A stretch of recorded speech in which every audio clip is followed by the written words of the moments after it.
Now let's review this figure 21-13 that deals with flammable explosive limits. And you can find a lot of information about the explosive limits in the API 500 3.2.21. And then, of course, our standard that we're going to use in reference to what we're talking about would be NFPA 497, Table 4.4.2.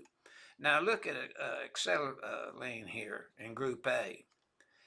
It's still 2.5% the lower, but they've raised the upper to 100% now.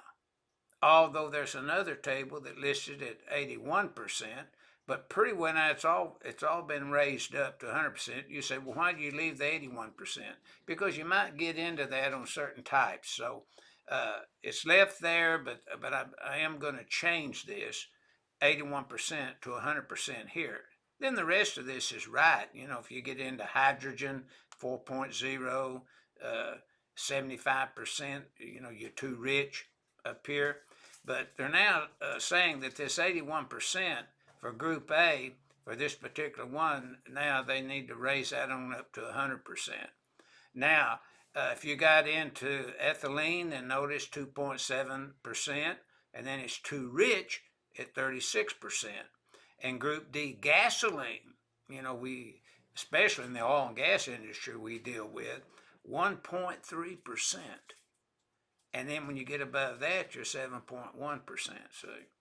So we find this in Table 4.4.2 to NFPA 497. And as the note says, gases or vapors are the most explosive in the black range. And then you can find out all about this upper and lower flammable limits in detail when you review NFPA 497 5.5.1 all the way through 5.5.6, and then you can learn a lot about that. But you notice the code along with NFPA 497 says you take 25% of the lower flammable limits. So you can see that'd be 2.5% in A. Group B, you'd be below 4.0, and on through here you'd pick it up. But you're 25% of this, and you find your formula for ventilation and the NFPA 30 and the API 500 in the very back in one of the annexes back there.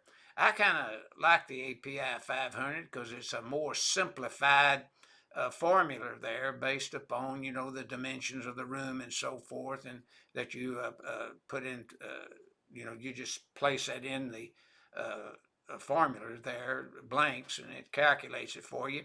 Or you can type in arcadvisor.com, and you can purchase a software program that does everything for you. All you got to do is feed it the unknowns it asks for.